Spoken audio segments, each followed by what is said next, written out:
That top story where Councilmember Chad Thunberg says the city's "All People Welcome Here" sign ignores its potential impact on public safety. WIFR's Nathaniel Langley meets with Thunberg and those taken aback by his comments.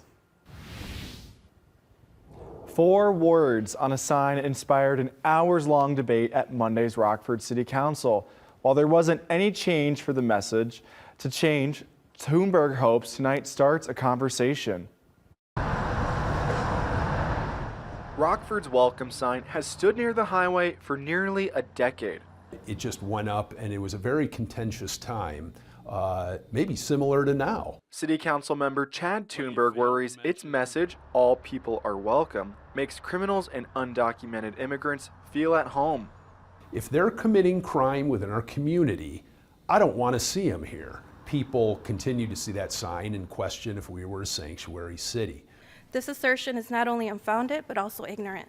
It's way too late to stop welcoming immigrants. A packed council chamber protested Thunberg's comments. Rockford has always been a city that thrives because of its immigrant population. Some in the crowd believe the welcome debate is a sign of the times. I don't think that a welcoming sign is something that needs the time that it's being given right now. A resolution reaffirming the sign passed its committee unanimously. Others on the council see a path addressing any concerns. The point that Alderman Thunberg has made about this should have had council approval is valid, but I don't think that it means that the message is a bad message or the wrong message. Thunberg says the point isn't to change the sign. He hopes another conversation starts. But at least we know going forward that signs will be cleared through the respective aldermen.